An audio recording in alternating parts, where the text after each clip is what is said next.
মাকে খুশি রাখার চেষ্টা করো। মা খুশি থাকলে স্বয়ং রব তোমার উপর খুশি থাকবেন। যদি আপনার ভরসা আল্লাহর উপর থাকে, তবে আপনার ভাগ্যে যা আছে আপনি তাই পাবেন। কিন্তু বিশ্বাস যদি থাকে নিজের উপরে, তাহলে আল্লাহ আপনার ভাগ্যে সেটাই লিখবে যেটা আপনি চাইবেন। ওই মানুষটার গুরুত্ব কখনো কম হতে দেবেন না, যে আজকের দিনে এসেও আপনাকে সময় দেয়। লবণের মতো লবণাক্ত জ্ঞান দেয়া মানুষগুলোই হচ্ছে আপনার আসল বন্ধু। কারণ যারা মিষ্টি কথা বলে তারাই ধোঁকা দেয়। আর ইতিহাস সাক্ষী আছে, আজ পর্যন্ত লবণের পোকা লাগেনি। আর মিষ্টিতে এটা খুব দ্রুত দেখা যায়। একটা কটু সত্যি কথা, বাবা মায়ের উপদেশ সবার খারাপ লাগে, কিন্তু বাবা মায়ের সম্পত্তি সবার ভালো লাগে। তিনজনকে কখনো বাড়িতে আসতে দিবেন না। 1. আপনার শত্রু। 2. ভদ্রবেশী বন্ধু। 3. ভণ্ড পীর বা সাধু। অন্ধকার হলে আলোর মূল্য বোঝা যায়, আর দূরে চলে গেলে মানুষের। মধ্যবিত্তদের উপন্যাস পড়তে হয় না, কারণ তাদের জীবনের প্রতিটা মুহূর্ত এক একটি উপন্যাসের বাস্তব চিত্র। জীবনে ব্যর্থতা আসবেই, তার জন্য কখনো হার মেনো না। মনে রেখো, প্রতিটা অন্ধকার রাতের পরেই কিন্তু একটা সুন্দর সকাল আসে। পৃথিবীর সব থেকে সুন্দর সম্পর্ক কোনটা জানো? যেখানে দুইজন দুইজনের কাছে গুরুত্ব পায়।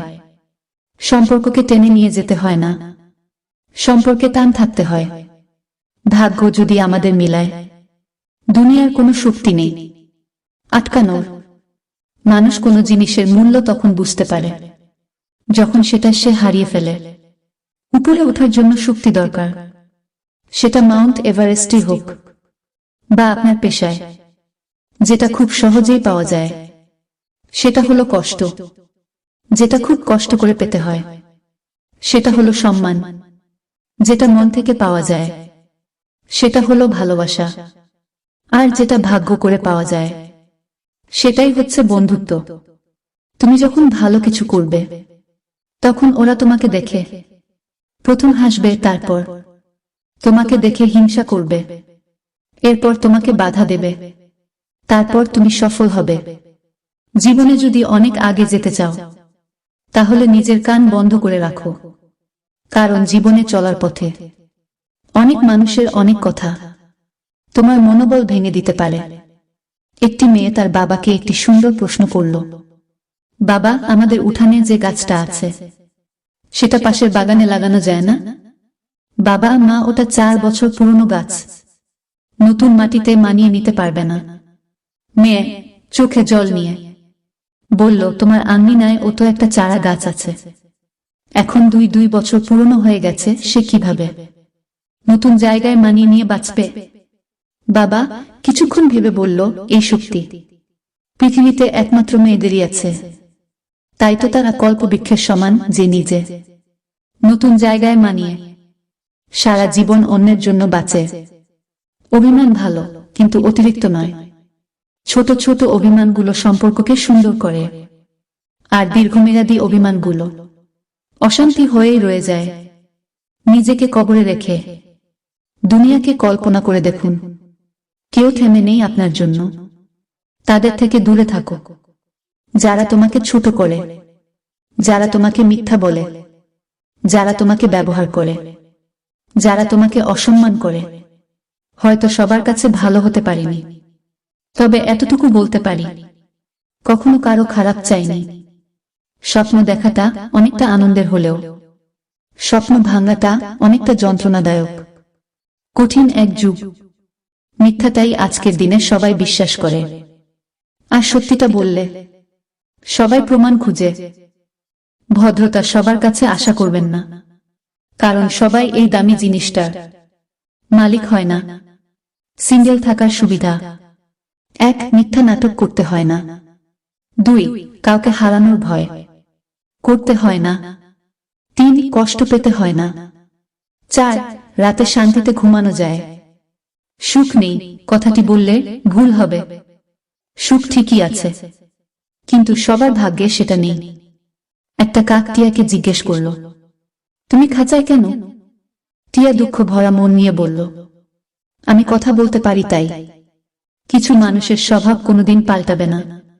তাদের যতই ভালোবাসা দেন, তারা স্বার্থপরই থাকবে। স্মৃতি সে সুখের হোক বা বেদনার হোক, সবসময় দুঃখের কারণ হয়। ভাগ্যকে রবের কাছে দোয়া করে পরিবর্তন করতে হয়। রবের কাছে চাওয়া ব্যতীত কোনো কিছুই ভাগ্যকে পরিবর্তন করতে পারে না। যখন ছিল তার প্রয়োজন, তখন আমিও ছিলাম তার প্রিয়জন। মন কখনো ভাঙ্গে না, যেটা ভাঙ্গে সেটা হলো বিশ্বাস। দুনিয়ার জীবনটা রবের ইচ্ছায় কাটিয়ে দিন। পরকালের জীবনটা রব আপনার ইচ্ছায় সাজিয়ে দিবেন। মানুষ যতই দামি পোশাক পরুক, যতই সে মেকআপ করুক, তারা আসল সৌন্দর্য লুকিয়ে আছে চরিত্রে, ব্যবহারে ও তার কর্মে। কোম্পানির চাকরির কিছু বৈশিষ্ট্য: কাজের শুরু আছে, শেষ নাই। ভাব আছে, লাভ নাই। দাম আছে, নাম নাই। কিছু মানুষ দুই সময়ে আপনার সাথে সাক্ষাৎ করবে। যখন আপনার সাফল্য আসবে, ওরা আপনাকে শুভেচ্ছা জানাতে আসবে। আর যখন আপনি পুরোপুরি ব্যর্থ হয়ে যাবেন, তখন আসবে আপনাকে দু চারটা কথা শোনাতে। কাউকে জবাব দেবার আগে 1 মিনিট সময় নিন। দেখবেন হয় জবাবটা বদলে গেছে, অথবা আর জবাব দিতে ইচ্ছে করছে না। আমরা প্রতিটি কথার পিঠে কোথায় জিততে চাই। এটা ভুল চিন্তা। জবাব দেওয়ার চেয়ে জবাব না দেওয়াটা অনেক বেশি শক্তিশালী। খাওয়ার পরে স্বামী স্ত্রী ভুলেও এই কাজটি করবেন না। তা কখনো খাবার নিয়ে খারাপ মন্তব্য করবেন না। একে অপরকে প্রশংসা করুন, এতে মহব্বত বাড়ে। প্রমাণে প্রেম হয় না, প্রেম হয় সম্মানে। জীবনের যে সময়টুকু বাকি আছে, সেটুকু ত্রুটিমুক্ত রাখুন। আপনার অতীতে যা হয়ে গেছে, তা রব ক্ষমা করে দিবেন। দক্ষতা তৈরি হয় অভিজ্ঞতা থেকে, আর অভিজ্ঞতা আসে ব্যর্থতা থেকে। তাই ব্যর্থতা খারাপ কিছু নয়, এটা সাফল্যের প্রথম ধাপ।